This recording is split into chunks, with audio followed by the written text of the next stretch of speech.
क्या वो एक ही शख्स था जो सीमा से बदले की भावना में इस हद तक चला गया था, या फिर कई लोगों ने मिलकर यह चक्रव्यूह रचा था जिसे पुलिस के लिए सुलझा पाना इतना मुश्किल हो रहा था? सीमा साहू गुरुजी के पास जाया करती थी। क्या गुरुजी के पास सीमा साहू के इस तरह अचानक गायब हो जाने का जवाब था? सीमा एक बहुत ही भली और न्यायप्रिय महिला थी जो अपने परिवार के हर व्यक्ति के बारे में सोचती थी। ऐसे ही होते हैं जिम्मेदार। सीमा के सर पर भी जिम्मेदारी का बड़ा बोझ था। सीमा के भी परिवार में ऐसे बहुत से लोग होंगे जो हर चीज के लिए उसे जिम्मेदार ठहराते होंगे। क्या सीमा ने इस बारे में आपसे कोई जिक्र किया था? सीमा मेरी सभा में हमेशा आया करती थी। यहाँ उसे शांति सी मिलती थी, कभी कभी बातें भी किया करती थी। हाँ, कुछ था उसके मन में जो उसे परेशान कर रहा था। मैं नहीं जानती गुरुजी, लेकिन हाँ मैं ये जानती हूँ कि मैं हर वक्त सही नहीं हो सकती, लेकिन अगर हर किसी को सही निर्णय और सही फैसले के लिए मुझी से उम्मीद है तो मैं क्या कर सकती हूँ? कभी कभी समय को अपना काम करने देना चाहिए सीमा। मैं हर चीज समय पर नहीं छोड़ सकती गुरुजी, और उसमें खास तौर पर जब हर कोई अपनी परेशानी का हल ढूंढने के लिए मेरे ही दरवाजे पर आकर दस्तक दे। देखो सीमा, तुम सबकी परेशानी या उसके हल के लिए जिम्मेदार नहीं हो। क्या तुम अपने दरवाजे पर आने वाले हर एक इंसान को जवाब देना अनिवार्य समझती हो, या क्या तुम अपनी जिम्मेदारी के बोझ के तले इतनी बुरी तरह दब गई हो कि तुम्हें यह लगता है कि हर इंसान को अपनी परेशानी लेकर तुम्हारे दरवाजे पर दस्तक देने आना चाहिए? मैं श्योर नहीं हूँ गुरुजी, लेकिन शायद हाँ, क्योंकि कहीं ना कहीं मैं अपने परिवार के लिए सही डिसीजन लेते रहना चाहती हूँ। आखिर वो लोग मेरे अपने हैं और उन लोगों को मुझसे बहुत उम्मीद है। अगर तुम शांति चाहती हो तो तुम्हें दूसरों की अशांति से दूर रहना होगा। क्या यह अशांति इतनी बुरी थी कि सीमा को घर से भागना पड़ा?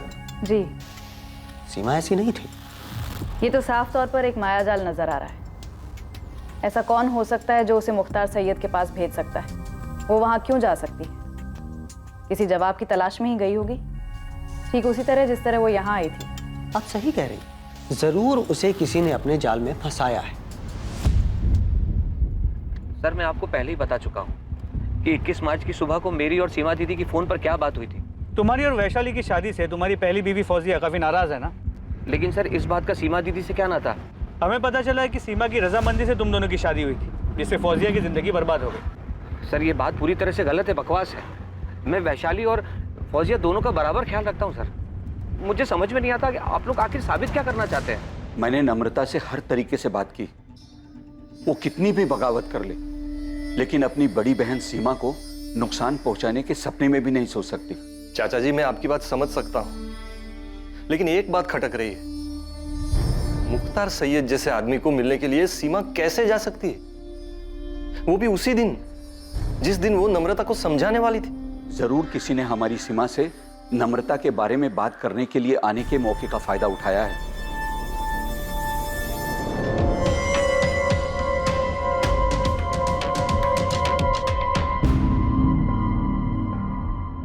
सर, मैं नहीं जानता ये मुख्तार सैयद कौन है।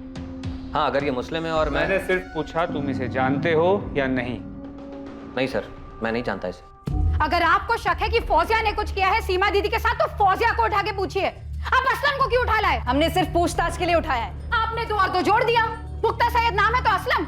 मैं कह देती हूँ, मैं पुलिस स्टेशन के बाहर अनशन पे बैठ जाऊंगी। आप लोग मेरे पति को बस इस वजह से परेशान कर रहे क्यों? इसमें धर्म का कोई लेना देना नहीं, और तुम्हें तो ये समझना चाहिए कि हम तुम्हारी बहन को ढूंढने के लिए ये सब कर रहे हैं। तो फिर मेरी बहन को ढूंढिए। मैंने आपको पहले भी बताया कि सीमा दीदी के दोस्त संतोष ठाकुर है इसके पीछे। हमारे परिवार में हर कोई एक दूसरे पर इशारा कर रहा है, मालूम है ना तुम्हें? आपको जिस पे शक करना है कीजिए, जिसको जो पूछना है पूछिए, पर मेरे पति को इस बीच मत घसीटिए।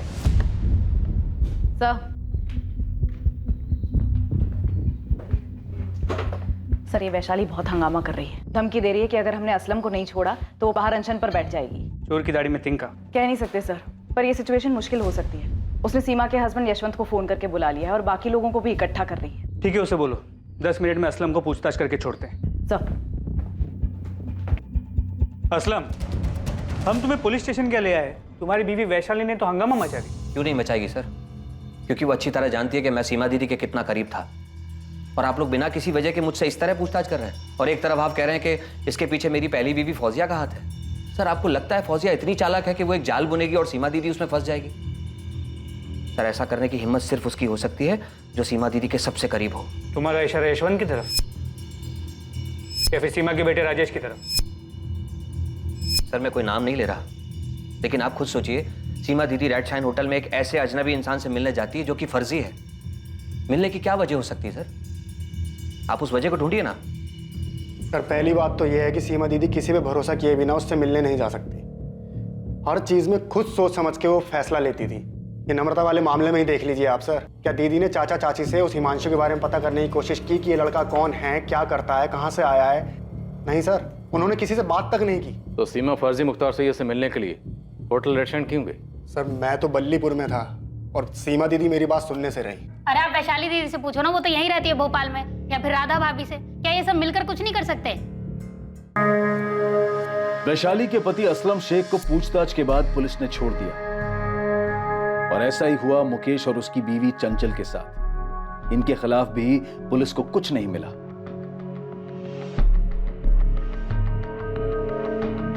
पुलिस ने हर उस शख्स के फोन रिकॉर्ड्स चेक कर लिए थे जो सीमा साहू के करीब था। सीमा साहू के पति और उसके बेटे ने अखबारों में इश्तिहार दिया जिसमें सीमा साहू को ढूंढने वालों के लिए इनाम घोषित किया गया था। सर, शक के घेरे में जितने भी लोग थे सबके कॉल रिकॉर्ड्स चेक कर लिए, लेकिन किसी के भी कॉल रिकॉर्ड्स में से कुछ भी नहीं मिला है। मालती ऐसा कैसे हो सकता है? एक भी कॉल ऐसी नहीं है जिससे ये लगे कि सीमा साहू को फंसाया जा रहा है। नहीं सर, सीमा के पति यशवंत और उसके बेटे राजेश के कॉल रिकॉर्ड्स भी चेक किए, ये सोचकर कि शायद कोई पर्सनल एंगल होगा, लेकिन किसी से भी कोई भी सुराग हाथ नहीं लगा है। तो फिर मामला है कहाँ? सीमा के पति यशवंत ने सीमा की तस्वीर अखबार में छपवाई, लेकिन सीमा का कोई अता पता नहीं, अभी तक कोई सामने नहीं आया। सर ये हाथी चौक में मैं इतने दिन से जितने भी रिक्शे वाले और प्राइवेट टैक्सी वाले हैं सबको ये फोटो दिखा के घूम रहा हूँ, पर ये सीमा साहू किसी भी पब्लिक ट्रांसपोर्ट से होटल रेड साइन तो आई नहीं है। कोई तो है जो उसे लेके आया है यहाँ। इस मुख्तार सैयद का कुछ पता चला? साहब इस फोटो से तो कोई भी इसे पहचान नहीं रहा है। आपके साइबर सेल से इसके बिना मुझ दाढ़ी वाली फोटो आने वाली थी ना, तो कल तक आ जाएगी। सीमा ने कोई पब्लिक ट्रांसपोर्ट नहीं लिया तो जरूर उसका कोई अपना ही उसे होटल रेड शाइन होटल लेकर गया, और ये सब कुछ बड़ी सोची समझी साजिश के तहत किया गया। तो ये जो भी है बहुत शातिर है, खुद तो अंदर गया नहीं और सीमा को अकेले अंदर भेज दिया। मैं थोड़ी देर में आती हूँ।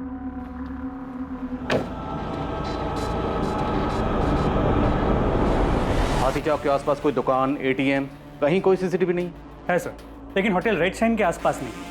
सीमा जहाँ रहती है राठी कॉलोनी, वहाँ तो नहीं है। तो सीमा के जितने भी करीब है उनमें से किसी की भी मोबाइल लोकेशन सीमा के मोबाइल लोकेशन से मैच नहीं करती। 21 मार्च को सब लोग या तो काम में या कहीं और बिजी थे। और हिमांशु कनौजिया नम्रता का आशिक, उसकी तो बलीपुरा गाँव ही होगी। जी सर।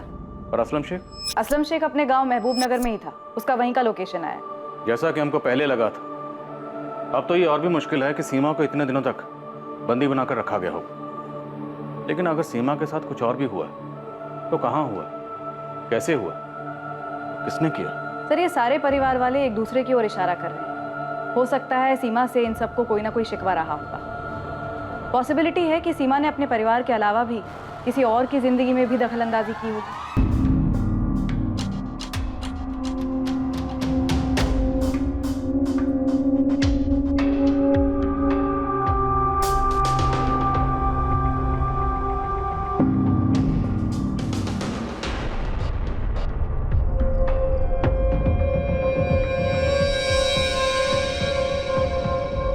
का आदमी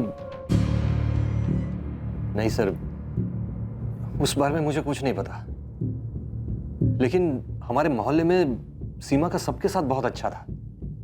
लोग बहुत इज्जत करते थे उसकी, अपनी परेशानियां लेकर आते थे उसके पास सलाह मशवरा के लिए। एक बात समझ से बाहर है कि सीमा किसी फर्जी इंसान को मिलने क्यों जाएगी?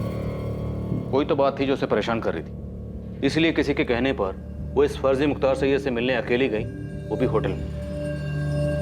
नरेश नागपाल, वैशाली का पहला पति सर, वो सीमा से काफी नाराज था। सीमा तुम्हारी बहन तुम्हारा इस्तेमाल कर रही है मेरे बारे में गलत अफवाह बनाने के लिए। तो ये हमारे आपस का मामला है और वो ऐसे कैसे घर छोड़ के जा सकती मेरी बेटी के साथ? नरेश, प्रिया वैशाली की भी बेटी है। अरे तो मैं भी बाप हूं उसका। मैं मानता हूं कि मैंने उसके ऊपर हाथ उठाया है, लेकिन तुम भी अच्छी तरह से जानती हो कि तुम्हारी बहन कैसी है। वो जैसी भी है, लेकिन तुम्हें कोई हक नहीं है उसे इस तरह मारने का। मुझे अब इसके साथ नहीं जाना, नहीं रह सकती मैं अब और इसके साथ। अरे वैशाली, नरेश ने वादा किया है दोबारा तुम पर हाथ नहीं उठाएगा। अरे अब तो मैं भूल चुकी हूँ दीदी, भूल चुकी हूँ कि पिछले 5 साल में ऐसे वादे इसने मुझसे कितनी बार किए हैं। हाँ, मैं भी भूल चुका हूँ कि प्रिया को घर पे अकेले छोड़ के तुम कितनी बार खैर मदद के साथ बाहर घूमने गई हो। अब मेरा मुंह मत खुलवाना। नरेश बस। वैशाली, तुम दोनों के इस झगड़े का प्रिया पर क्या असर होगा? और इसकी करतूतों का प्रिया पर बड़ा अच्छा असर पड़ेगा ना। ये मुझे प्रिया के सामने मारता है और अब मैं ऐसे चुपचाप मार खा के नहीं रह सकती दीदी। अरे नहीं रह सकती तो सुधार लो अपनी हरकतें ना। तुम पहले अपनी हरकतें ठीक करो, मैं तुम्हारे साथ नहीं आने वाली और ये बात तो तय है। सर, वैशाली और नरेश का डिवोर्स हुआ नहीं अभी तक, लेकिन वैशाली नरेश के पास जाना नहीं चाहती। नरेश काफी नाराज हुआ था जब सीमा ने फैसला किया था कि वैशाली अब नरेश के पास नहीं जाएगी। सीमा ने ये फैसला लिया। तुम दोनों का जो ये मामला है ना, इसे सुलझाना नामुमकिन है। और जहां तक रही बात साथ रहने की, तो बेहतर ये होगा ना कि तुम दोनों अलग ही रहो। हाँ तो चला जाऊंगा, मुझे कोई शौक नहीं उसके साथ रहने का, लेकिन जाऊंगा तो अपनी बेटी के साथ। तुम लड़ाई लड़ना चाहते हो, लड़ो, लेकिन प्रिया वैशाली के साथ ही रहेगी। तुम्हारा पक्ष कमजोर हो जाएगा नरेश, ये ध्यान रखना।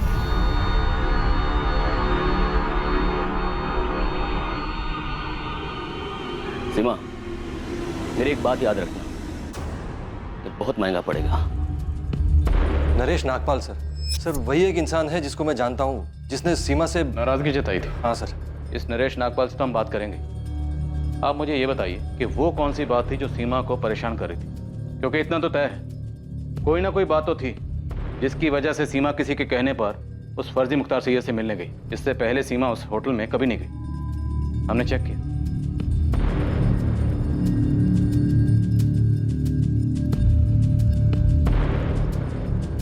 एक जवान आदमी बूढ़े के बेस में सीमा साहू से मिलता है, कहीं ये कोई हिस्ट्री शीटर तो नहीं? सर, हिस्ट्री शीटर्स को तो काफ़ी खंगाला है।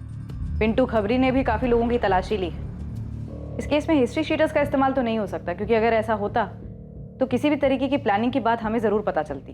फिर भी पता करो, हो सकता है कोई पुराना हिस्ट्री शीटर हो। Okay sir.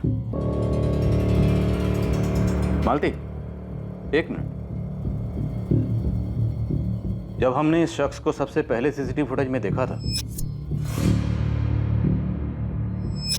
तब सीमा के बेटे राजेश ने सबसे पहले ये पॉइंट आउट किया था कि इसकी मूछ, दाढ़ी और विग नकली है।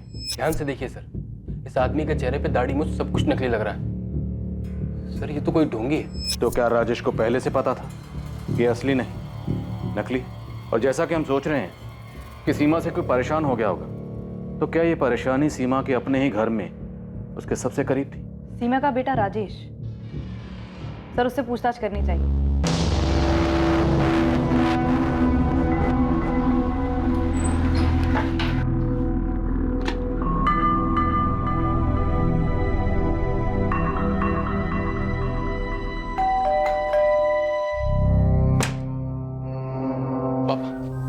मम्मी का कुछ पता चला? सीमा साहू की मौत हो चुकी थी और उसकी मौत को छुपाने के लिए उसकी डेड बॉडी को दीवार में चुनवा दिया गया था। और सीमा की मौत का संबंध निश्चित रूप से परिवार पे उसके नियंत्रण से था। 21 मार्च को सीमा साहू को एक ऐसे जाल में फंसाया गया जो सीमा की परेशानियों का अंत करने के झूठे प्रस्ताव के रूप में उसके सामने आया। क्या सीमा की यह परेशानी उसके बेटे राजेश को लेकर थी, या ये परेशानी वैशाली के पहले पति नरेश नागपाल से जुड़ी हुई थी? तूने सीमा को धमकी दी थी नरेश कि उसे बहुत महंगा पड़ेगा। अब बहुत महंगा पड़ेगा कहना मतलब ये थोड़ी है कि मैं उसे मार देता। मार देता? मतलब सीमा मर चुकी है? अब आपको जो समझना है आप समझिए। मैं आपसे पहले ही बता चुका हूँ कि मेरा कोई लेना देना नहीं है इस चीज़ से। पर दर्द है तो सिर्फ इस बात का कि मैंने अपनी बेटी प्रिया को खो दिया, लेकिन उस चीज़ को भी मैं मन ही मन पी गया। अब सीमा को मार के या उसे गायब करके मैं कौन सा अपने घाव पे मरहम लगा लेता? वो तो खुद ही हताश थी। हताश? क्यों? अब आपको क्या बताऊं साहब, वैशाली ने क्या हरकत की थी।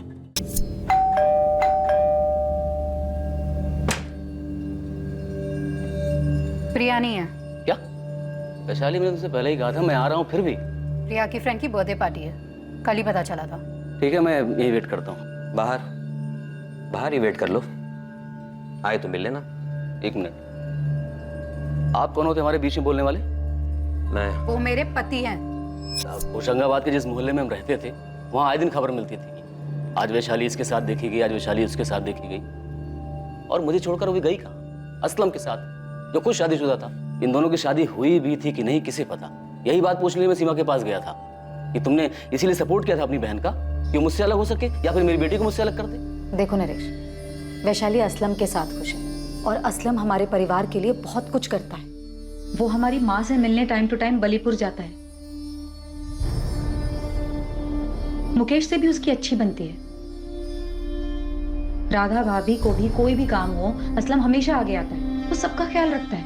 लेकिन क्या उसका पहले से शादीशुदा होना सही है? उसकी बीवी है, बच्चे हैं, फिर भी तुमने उसे वैशाली के पति के रूप में एक्सेप्ट कर लिया। मैंने कहा ना तुमसे, वैशाली असलम के साथ खुश है।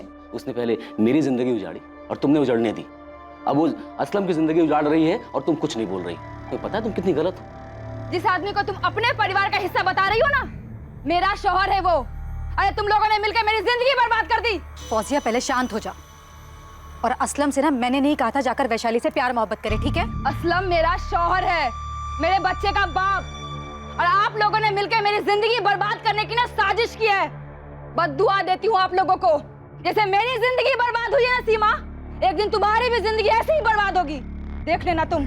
देखो नरेश, मैंने ना तुम्हारा घर उजाड़ा है और ना ही असलम का। कभी वैशाली से मैंने ये नहीं कहा कि वो तुम्हें छोड़ दे, और ना ही कभी मैंने ये कहा है उससे कि वो जाकर असलम के साथ रहे। सीमा, याद रखना, जुर्म करने वाले का साथ देने वाला भी उतना ही बड़ा गुनहगार होता है। नरेश, बस बहुत हुआ। तुम एक काम करो, जाकर वैशाली से अपनी प्रॉब्लम सुलझाओ। अरे थक गई तुम लोग की बातें सुन सुनकर। अच्छा, ये बात तुम्हें पहले सोचनी चाहिए थी कि ये मेरे और वैशाली के बीच का मामला है और हमारे बीच में हमारी बेटी थी। सीमा, तुम्हें हमारे मामले में दखल देना ही नहीं चाहिए था। सर, अब सीमा को मार के उसे गायब करके मेरी बिखरी जिंदगी तो वापस नहीं मिलने वाली ना। सीमा को दूसरों की जिंदगी में दखल देने की और बिना जरूरत के फैसला लेने की आदत थी। अब उसकी इस बात पे कोई खफा हो गया होगा, किसी को इतना गुस्सा आया होगा कि, लेकिन साहब मैं वो आदमी नहीं। ये तुम क्या कर रहे हो मुकेश? हर महीने राधा भाभी को जो पैसे भेजते हैं वही भेज रहा हूँ। और नहीं भेजोगे तो क्या वो मर जाएंगी? अरे लेकिन चंचल, हम हर महीने उनको देते हैं। हर महीने जबरदस्ती भेजते थे सीमा दीदी के कहने पर, और अब तो सीमा दीदी नहीं है। कब कल आएगी मुकेश? पैसे भेजने की कोई जरूरत नहीं है, फोन ही मत उठाओ राधा भाभी का, वो खुद ही समझ जाएंगी। मुकेश अब फोन ही नहीं उठा रहा है वैशाली।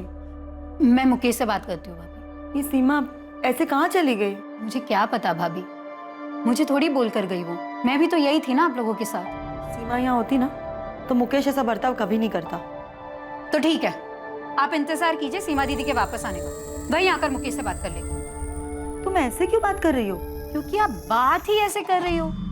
भाभी, मैं कह रही हूँ कि मैं मुकेश से बात करती हूँ, लेकिन नहीं, आप बोल रही हो कि सीमा दीदी यहाँ होती तो ऐसा नहीं होता। आप लोगों ने ना उन्हें भगवान बनाकर ना जाने कौन से 7वें आसमान पर बिठा रखा। तुझे क्या हो गया वैशाली? मैं भी परेशान हूँ। वहाँ चाचा जी बार बार मुझे फोन करके पूछ रहे कि सीमा दीदी अब तक लौटी क्यों नहीं। ये यशवंत जीजा जी मुझसे बार बार पूछ रहे कि मुझे कुछ सीमा दीदी ने बताया था क्या। माँ भी मुझसे ही बार बार पूछ रही है। जब तक सीमा दीदी थी तब तक सब उसी को पूछते थे, अब नहीं है तब भी उसी के बारे में सवाल कर रहे हैं। बस सीमा सीमा सीमा सीमा सीमा ही सब कुछ है, बाकी किसी की कोई लाइफ नहीं है। वैशाली, तेरा कुछ झगड़ा हुआ है क्या असलम के साथ? बड़ी जल्दी अकल आ गई तुझे? खाना खाने देगी चैन से मुझे? क्यों? उस कमीनी ने भी चैन से खाने नहीं दिया? अगर वो कमीनी है ना, अपनी शक्ल देख ले शीशे में जाके। वो तूने कहावत सुनी है, आसमान से गिरे खजूर पे अटके वैसी हालत हो गई मेरी। खजूर पे नहीं अटका तू, बवंडर में फंसा है। वैसे तूने सब किया किसके लिए? हाँ, उस सीमा के भाई मुकेश और उसकी पत्नी चंचल के लिए, या सीमा के बेटे राजेश के लिए, या जिस खजूर पे अटका हुआ ना उस वैशाली के लिए? दिशा मिश्रा नाम है लड़की का, आपके बेटे राजेश के साथ कॉलेज में पढ़ती है। मैंने खुद राजेश से साफ साफ पूछा कि उसने कुछ किया है क्या। तो हमें भी आकर बता देती कि राजेश की माँ सीमा को तुम्हारा और राजेश का मिलना जुलना पसंद नहीं है। हाँ, लेकिन मुझे नहीं पता था कि उस वजह से राजेश ने कुछ किया होगा। मैंने तो उससे ऐसे ही पूछ लिया था।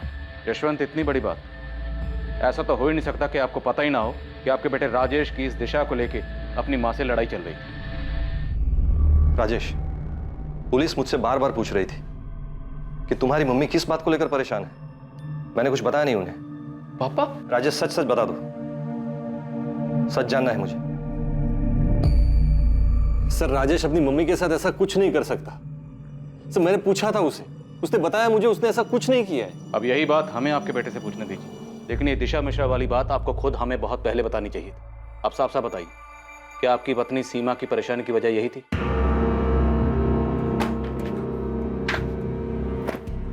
अरे क्यों भाग रहे हो यहाँ से? बताना पड़ेगा तुम्हें असलम, क्या किया है तुमने? किसके कहने पे किया है? फौजिया तुम पहले फरीद को लेकर आओ, हमारे पास बहुत वक्त है, आराम से बात कर लेंगे बाद में। तुम अभी लेके आओ पहले उसे। जाओ तुम।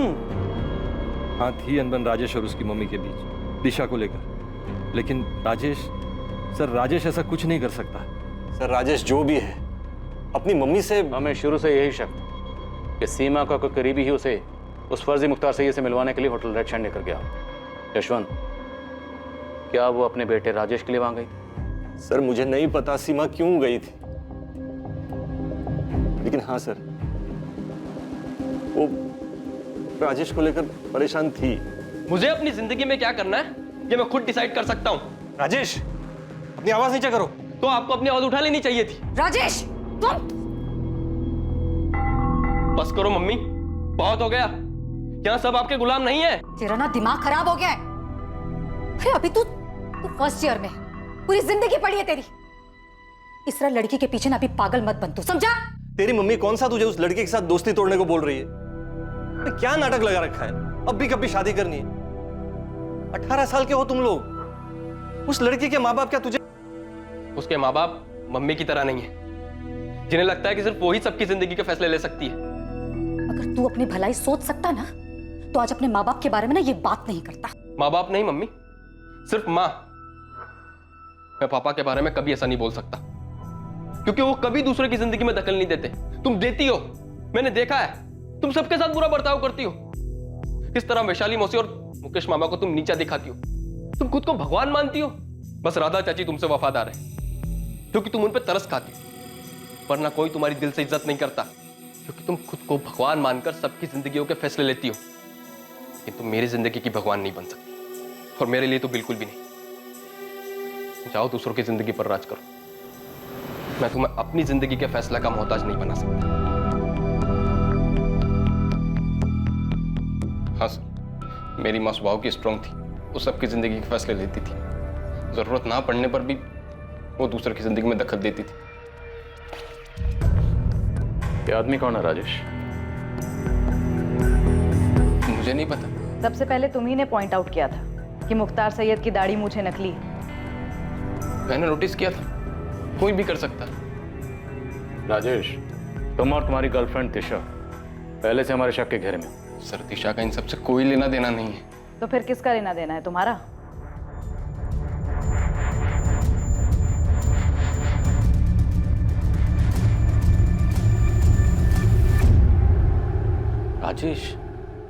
राजेश ने किया ये? राजेश को पुलिस कस्टडी में ले चुकी है, लेकिन उसने अब तक कुछ बताया नहीं। The number you have called is currently switched off. आप लोग मुझसे सवाल कर रहे थे ना कि मैंने सीमा दीदी के साथ में क्या किया है।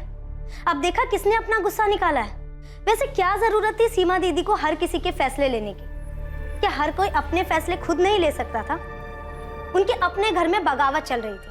अगर सीमा दीदी के साथ में राजेश ने ऐसा कुछ किया भी है ना, माँ बाबा, उसका कसूरवार कोई और नहीं, आप सभी लोग हैं। आप सभी ने सीमा दीदी के इतने पर लगा दिए थे, उन्हें विश्वास दिलाया कि वो ही सबके सही गलत के फैसले ले सकती है।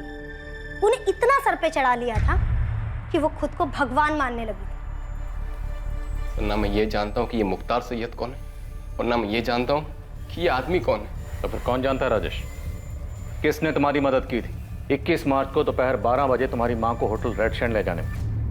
सब कुछ पहले से तय था ना कि कोई तुम्हारी माँ को बोलेगा कि होटल रेड शाइन जाना है और मुख्तार सैयद से मिलना। क्यों? क्योंकि वो तुम्हारी माँ की मदद करेगा, जिससे तुम अपनी गर्लफ्रेंड दिशा से दूर हो जाओगे और अपनी माँ के आज्ञाकारी बेटे बन जाओगे।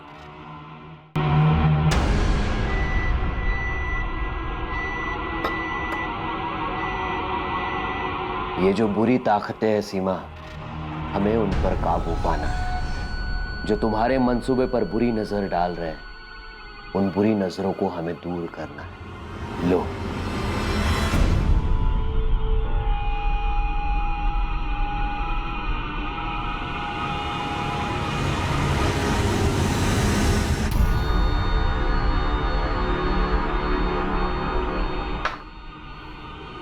क्या इससे वो सारी बुरी शक्तियां खत्म हो जाएंगी जो आसपास मंडरा रही हैं? ये सब कुछ साफ कर देगा सीमा, सब कुछ, सभी बुरी शक्तियों को नष्ट कर देगा ये।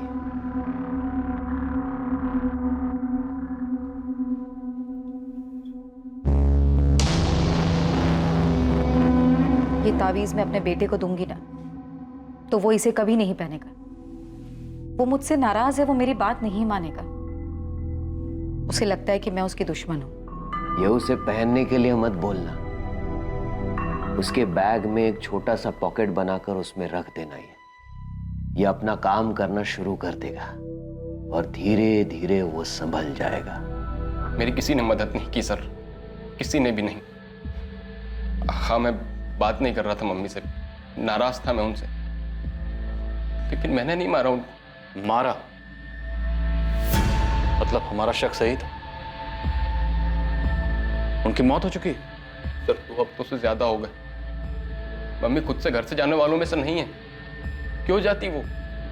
इतना पावर था उनके पास, सब उनके इशारों पे चलते थे। राजेश, तुम्हारी माँ तुम्हारे परिवार की ताकत थी, जो दूसरों के दुख दर्द में उनका साथ देती थी, दूसरों की मुश्किलों को हल करती थी, दूसरों के फैसले लेती थी। हाँ, हो सकता है कुछ फैसले उन्होंने गलत लिए, पर इससे किसी को उनको मारने का हक नहीं मिल जाता। मैंने नहीं मारा अपनी मम्मी को, नहीं मारा है मैंने। हो सकता है मेरी वजह से वो बहुत तकलीफ में थी, मेरी कोई बात बहुत ज्यादा बुरी लगी होगी उन्हें, लेकिन मैं क्यों मारूंगा अपनी मम्मी को? 21 मार्च को होटल रेड शाइन कौन ले गया था उन्हें? घर का ही कोई आदमी था जो तुम्हारी मदद कर रहा था। 21 मार्च को सुबह 8 बजे असलम शेख ने फोन किया था तुम्हारी मम्मी को।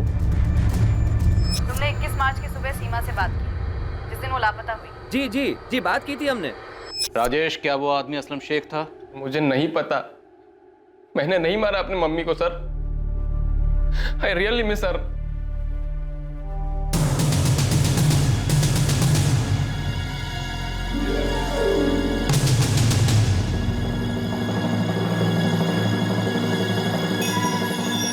इस मामले में एक और चौंका देने वाली बात सामने आई। असलम शेख भी अब लापता हो गया था।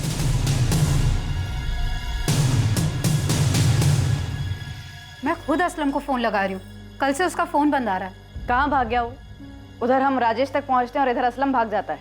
मुझे भी नहीं पता, मैं खुद उस तक पहुँचने की कोशिश कर रही हूँ। उसका छोटा भाई शमशेर भी नहीं जानता कि असलम चला कहाँ गया है। सर आप क्या ढूंढ रहे हैं सर? अंदर के कबाड़ भी खाली है, लगता है दोनों भाग गए, असलम और फौजिया। कहाँ गए दोनों?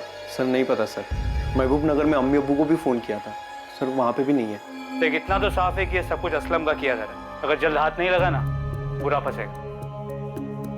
अब ये बात पूरे परिवार को पता चल चुकी थी कि सीमा के साथ हुई इस वारदात में असलम शेख का ही हाथ था। और उनके लिए और भी चौंकाने वाली बात यह थी कि सीमा का बेटा राजेश खुद एक संदिग्ध था। शायद अपनी मां को फंसाने की साजिश में असलम शेख से मिला हुआ था। सीमा को पहले जाल में फंसाना, फिर उसकी हत्या कर देना, यह साजिश अब साफ होती जा रही थी। लेकिन असलम तक पहुंच पाना और यह साबित कर पाना कि इसमें राजेश का भी हाथ है, अब भी बहुत मुश्किल नजर आ रहा था। क्या सच में राजेश का अपनी मां की हत्या में हाथ था? बड़ी थी वो, तुम सबसे बड़ी। तुम्हारे पापा के गुजर जाने के बाद मैं बिल्कुल टूट गई थी। मुझे खुद समझ में नहीं आ रहा था कि इतनी सारी जिम्मेदारियां मैं कैसे संभालूंगी। तब सीमा ने आगे बढ़कर सब कुछ संभाला था। वो भी कह सकती थी कि उसका अपना परिवार है जिसे उसको संभालना है। ये परेशानियां, ये जिम्मेदारियां उसकी नहीं है, पर उसने जो किया सिर्फ तुम लोगों के लिए किया, एक हक के साथ कि ये परिवार उसका है। असलम शेख को हर जगह ढूंढा जा रहा था और सीमा के बेटे राजेश से बार बार कड़ी पूछताछ हो रही थी। लेकिन राजेश अपने बयान से हिलने को तैयार नहीं था। वो ये मानने को तैयार नहीं था कि उसकी मां की हत्या में उसका कोई हाथ है। और सच्चाई भी यही थी कि राजेश का अपनी मां को फंसाने और उसकी हत्या में कोई हाथ नहीं था। सर, ये असलम शेख जहां भी जा सकता है, दोस्त, रिश्तेदार, उन सबके घर के आसपास खबरियों को तैनात कर दिया। और अभी तक उसका कुछ पता नहीं चला? नहीं सर। दिनेश, ऐसे कहाँ गायब हो गया वो? सर मुझे लगता है कि असलम को पता चल गया था कि हम इस केस को सुलझाने के काफी करीब आ चुके। सर, राजेश से 15वीं बार पूछताछ कर चुके हैं। वो अपने बयान पर डटा हुआ है और उसके खिलाफ हमें कोई सबूत भी नहीं मिला है। सर आई फील राजेश इस केस में इन्वॉल्व नहीं है। क्यों? सर इतना तो पक्का हो गया कि असलम शेख इसमें इन्वॉल्व है, लेकिन असलम राजेश के लिए ये सब क्यों करेगा? सर आई मीन असलम को कोई तो फायदा होना चाहिए।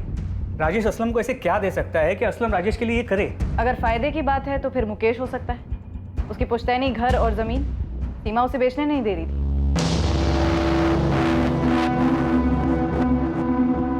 अब इस मुकेश को और कितना तोड़े के सच बोल दे। यहाँ तो जितने भी लोग हमारे शक के दायरे में हैं, सब के सब इतने कॉन्फिडेंट हैं कि इनकी हरकत कभी पकड़ी नहीं जाएगी। मुझे लगता है हमें असलम तक पहुंचना होगा। एक असलम ही है जो हमें मकसद और मास्टरमाइंड के बारे में बता सकता है। एक्सक्यूज मी, पिंटू है। हाँ पिंटू बोल। सर मैं भोजपुर में हूँ। असलम के भाई शमशेर का पीछा कर रहा था कि अगर असलम इन्वॉल्व होगा तो शमशेर कुछ जानता होगा। साहब खजाना हाथ लगाए। क्या हाथ लगाए? मुख्तार सैयद साहब, वो फर्जी आदमी शमशेर का दोस्त निकला।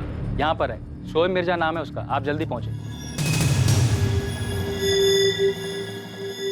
एक तरफ पुलिस शोएब मिर्जा को उठाने निकली जो मुख्तार सैयद होने का ढोंग रचा रहा था,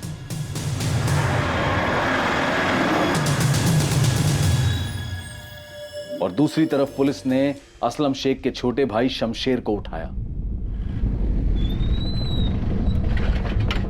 आइए साहब, ये वाला सामने वाला घर है।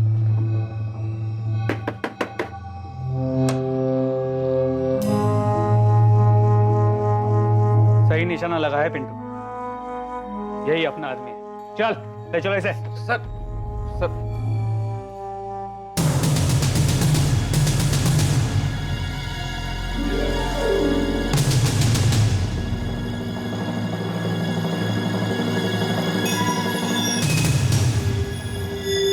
माशाअल्लाह, सही लग रहे हो शोएब।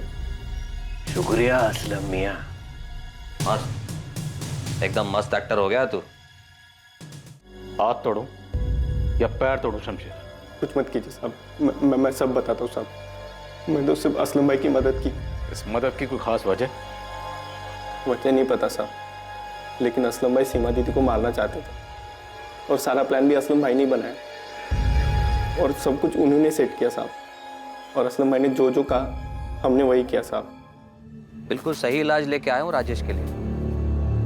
मैं भी इनमें मानता हूँ, बहुत अच्छे से मानता हूँ। मुझे यकीन है राजेश एक दिन सही रास्ते पे आ जाएगा।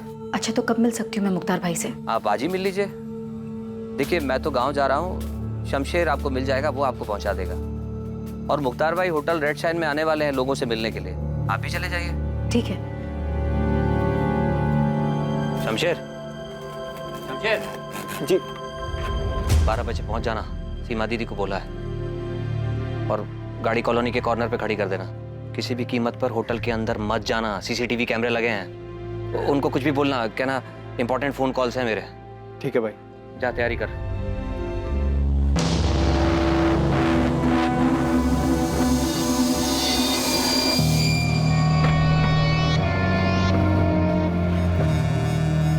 नमस्ते सीमा दीदी। नमस्ते शमशेर।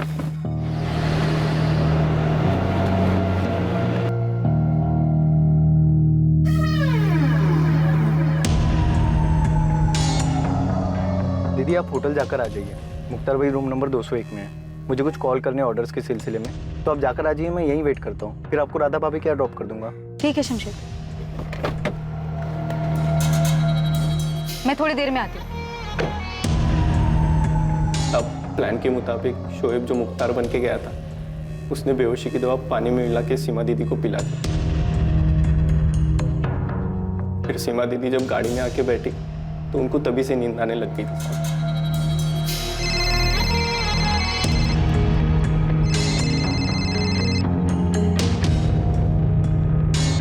हाँ संतोष। हेलो सीमा, कहाँ पर हो? तो लोग वेट कर रहे हैं तुम्हारा। मैं पहुंच रही हूँ।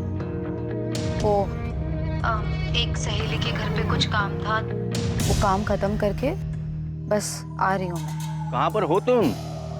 हाँ संतोष, मैं आ रही हूँ, रास्ते में ही हूँ मैं तुम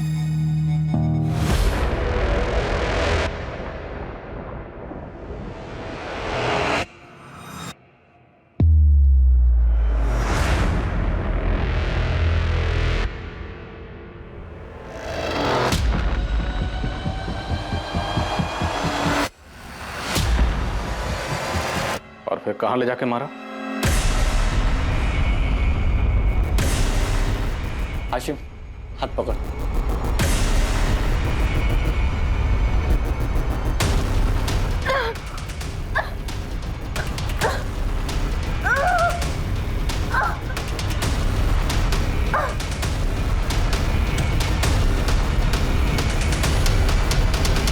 बॉडी कहाँ है शमशेर?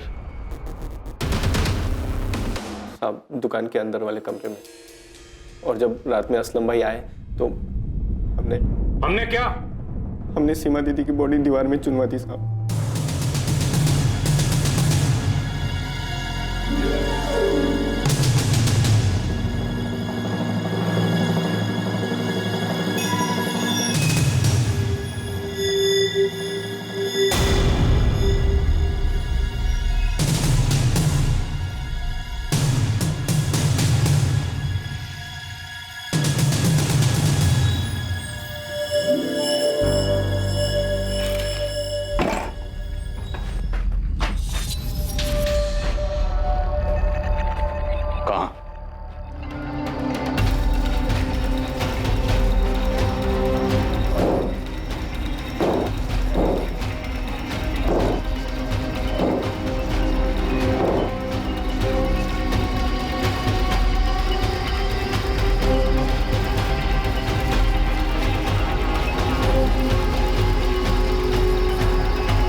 असलम सीमा को क्यों मारना चाहता था? नहीं पता साहब। हमने बस उसकी मदद की, है ना? वो मेरा भाई है साहब। लेकिन किस लिए? किसके साथ मिलकर इतनी बड़ी प्लानिंग की थी सीमा को मारने की? कारण कौन था? सीमा का बेटा राजेश या सीमा का भाई मुकेश? मुझे कुछ नहीं पता, मैं सच बता रहा हूँ साहब, मुझे कुछ नहीं पता। असलम भाई ने सीमा दीदी को क्यों मारा, ऐसा क्यों किया, मुझे कुछ नहीं पता। वो वैशाली साथ निकाह करके ना बहुत बड़ी गलती की असलम भाई ने, और फौजिया भाभी को भी धोखा दिया। जब असलम भाई सीमा दीदी को मारने का प्लान बना रहे थे तब असलम भाई बहुत परेशान थे साहब। सब परेशान थे, हाँ? और परेशानी की हालत में उसने सीमा के मर्डर का प्लान बनाया।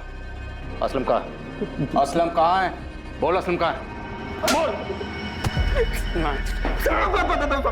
बता दो। असलम भाई और फौजिया भाभी होशंगाबाद में वहां छुपे हैं। होशंगाबाद में कहाँ?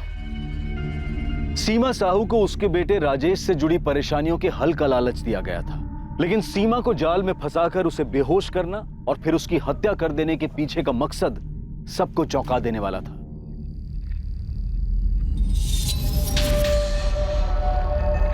सीमा की बॉडी बुरी तरह से डिकम्पोज हो चुकी है। हमें डीएनए मैच करने के लिए टेस्ट करने होंगे आपके बेटे राजेश और सीमा के दोनों भाई बहन मुकेश और वैशाली के साथ।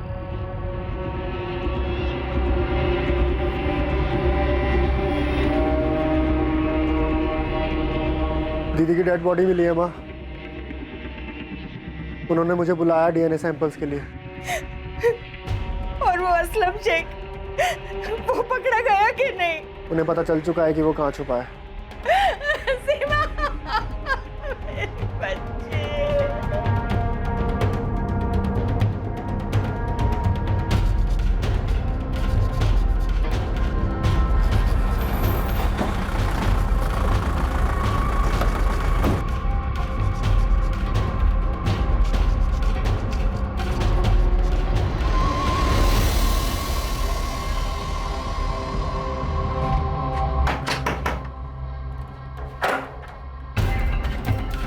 फौजिया, असलम को बाहर बुलाओ।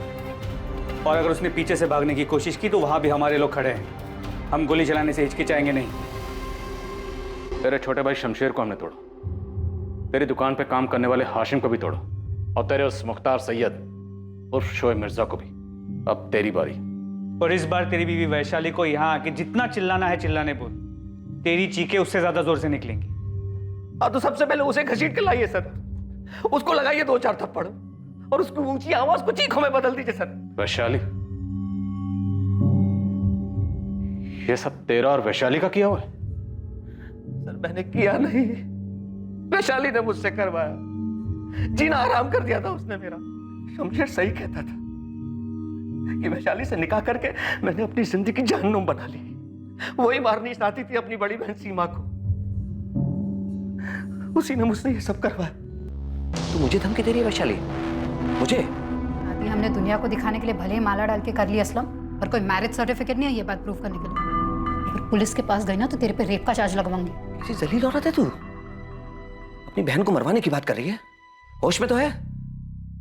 और मैं तेरी बात ना मानूं तो मुझे रेप केस में फंसवाएगी? तेरा दिमाग तो नहीं खराब हो गया? अरे सुन, अगर सीमा मर जाती है तो मैं मुकेश और चंचल से जमीन और खेत बिकवाऊंगी। काफी पैसे मिलेंगे और किसका कितना हिस्सा होगा ये मैं फैसला करूंगी। तुझे भी पैसे मिलेंगे। कोई पैसा वैसा नहीं, मैं नहीं करूंगा ये मर्डर, समझी ना तू? ठीक है तो जा रेप चार्ज में अंदर। ऐसा हंगामा करूंगी, ऐसा हंगामा करूंगी कि मैं तुझे छोड़ के चला जाऊंगा अभी के अभी। ये मर्डर करना है खुद करे, किसी और से करवा, भाड़ में जाओ। मर्डर करेगा तू असलम, कोई और नहीं। तुझे कोई नुकसान नहीं होगा, वरना मैं तुझे पूरा बर्बाद कर दूंगी। दिमाग खराब हो गया था मेरा, उसने जीना हराम कर दिया था मेरा। रोज धमकी, ये चार्ज लगवा दूंगी, वो चार्ज लगवा दूंगी। मेरे पास कोई रास्ता ही नहीं छोड़ा उसने सर, मजबूरी में मुझे ये सब करना पड़ा। राजेश को लेके काफी परेशान है दीदी, टूट सी गई है। राजेश का किसी दिशा के साथ कुछ चल रहा है, बगावत पे उतर आया। मुझे करना क्या होगा? दीदी तुझे मानती है, इतना तो मैंने तुझे मेरे घर में घुसा ही दिया है। बस एक ऐसे इंसान का इंतजाम कर जो दीदी को छुटकारा देगा। अपने बेटे राजेश पे मंडरा रहे इस बगावत के साए से, कोई भरोसे वाला आदमी। बाकी मैंने तुझे बता ही दिया है कि क्या करना है। मेरे दिमाग ने काम करना बंद कर दिया था सर। उसके कहने पर मैंने सीमा को मार दिया। मैं जानता था मेरे इस गुनाह की सजा मुझे भुगतनी पड़ेगी।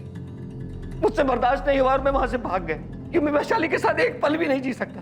उसने मुझसे उस औरत का कत्ल करवा दिया जिसने जिंदगी में मेरा कुछ भी नहीं बिगाड़ा था, कुछ भी नहीं। पुलिस मुकेश के पीछे, संतोष के पीछे, फिर राजेश के पीछे, सबके पीछे दौड़ते रही, पर तुझ तक कभी नहीं आएगी असलम। देखा ना, तुझे पुलिस स्टेशन बुलाया तो मैंने कैसा हंगामा किया। क्या हासिल हुआ? हाँ, क्या हासिल हुआ सीमा को मारकर? वो सब कुछ जो उसके रहते नहीं मिलता असलम, सब कुछ। आजा बेटा प्रिया, तेरे कपड़े अंदर हैं, जाकर चेंज कर ले। मेरे कपड़े इधर है तो मम्मी किधर है? मम्मी वो भी थोड़ी देर में आ जाएगी प्रिया। हाँ तुम जाकर चेंज कर लो। हाँ बेटा। इसको बताया नहीं है कि वैशाली बुआ को अरेस्ट किया है। पता नहीं, इसे कैसे बताएंगे? बताना तो पड़ेगा अम्मा। सर असलम झूठ बोल रहा होगा, वो वैशाली को फंसा रहा है। वो नहीं यशवंत, वैशाली हमारे साथ चुपचाप चली है और अभी उसके साथ पूछताछ चल रही है, और ऐसा बिल्कुल भी नहीं लग रहा है कि वैशाली को फंसाया जा रहा है। जलन, पैसा, खेत और गांव वाले घर से पैसा, सिर्फ इतना सा कारण था तुम्हारे पास? तुम्हें क्या लगा था कि हम सच्चाई तक कभी नहीं पहुंच पाएंगे? सीमा की बॉडी तक नहीं पहुंच पाएंगे? ये बेवकूफ असलम भागता नहीं तो कैसे पहुंचते आप? तो असलम बेवकूफ निकला और तुम शातिर थी, पर तुम सिर्फ शातिर थी जुर्म करने के लिए, और शायद घर में तुम्हें कोई पूछता भी नहीं था। इसी बात का तुम्हें गुस्सा था, खेद था, शिकवा था, है ना? हाँ था। तो सीमा को मार के अब सब तुम्हें उसका दर्जा देने लगेंगे, नहीं? दे या ना दे, उसका हुक्म चलना तो बंद हो गया ना, उसका भगवान बनना तो बंद हो गया ना। अब कोई उससे हर बात नहीं पूछेगा। बस इतनी सी प्रॉब्लम थी तुम्हें कि सीमा को सब मानते थे, तुम्हें कोई नहीं पूछता था? इतनी सी नहीं, बहुत ज्यादा प्रॉब्लम थी। मैं उससे सिर्फ 3 साल छोटी थी, कोई बच्ची नहीं हूं मैं।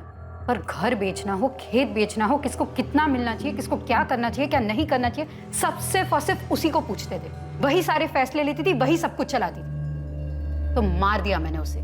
लेकिन आपने देख लिया होगा, घर में सबको प्रॉब्लम थी उसके भगवान बन के बैठे रहने से। सब लोग चाहते थे कि सीमा नाम के सरदर्द से बस छुटकारा मिल जाए। हो सकता है तुम्हारे घर में बाकी लोगों को भी सीमा से प्रॉब्लम थी, पर किसी ने उसे मारने के बारे में नहीं सोचा। उसे मारने के बारे में सिर्फ तुमने सोचा। तुम जानती थी कि सीमा अपने बेटे राजेश को लेकर परेशान थी।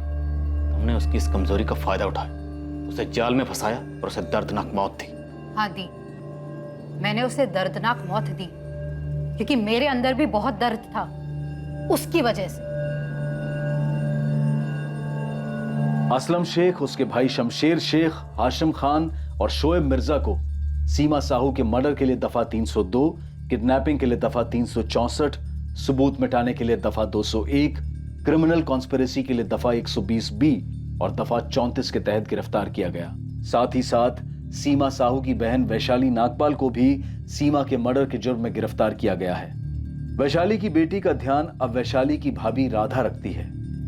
फौजिया ने असलम की वैशाली से दूसरी शादी को स्वीकार कर लिया था। अब वो ये स्वीकार कर रही थी कि असलम की दूसरी बीवी के साथ असलम भी एक अपराधी है। सीमा के बेटे राजेश को यह पछतावा था कि वो अनजाने में अपनी मां के लिए चिंता का कारण बन गया था, जिसे ढाल बनाकर एक जाल बिछाया गया जो सीमा की मौत का कारण बना। सीमा साहू परिवार का वो सदस्य थी जिसके पास सब लोग अपनी परेशानियां लेकर जाते थे, और ऐसा इसलिए नहीं था क्योंकि घर वालों ने उसे परिवार का मुखिया चुना था, बल्कि सब लोग उसके पास इसलिए जाते थे क्योंकि वो एक बहुत ही जिम्मेदार महिला थी, सबकी सुनती थी और अपनी जिम्मेदारी बखूबी निभाती थी, और उसमें वो सारी खूबियां थी जो एक अच्छे मुखिया में होती है। वैशाली जो सीमा की जगह लेना चाहती थी, सारे फैसले खुद करना चाहती थी, क्या वो इस परिवार का नेतृत्व करने में सक्षम थी? क्या वो असल में सीमा की तरह ये जिम्मेदारी संभाल सकती थी? वैशाली की नाराजगी और उसके असंतोष ने न सिर्फ उसको बल्कि उसके पति असलम शेख को भी अपराधी बना दिया। एक मुखिया बनने के लिए या मुखिया होने का दावा करने के लिए एक व्यक्ति को सबके लिए समान रूप से जिम्मेदार होना पड़ता है। और सबसे जरूरी बात यह कि समाज में, परिवार में या जहां भी हम काम करते हैं, वहां हमें जिम्मेदारी खुद अपने कंधों पर लेनी होती है। किसी भी हद तक जाकर किसी को अपने रास्ते से हटाकर उसकी जगह लेने से हम वो इंसान कभी नहीं बन पाते हैं जिसकी जगह हम लेना चाहते हैं। 2 दिसंबर से देखिए क्राइम पेट्रोल सतर्क एक नए समय पर, सोमवार से शुक्रवार रात 10:30 बजे, सिर्फ सोनी टीवी पर। जय हिंद।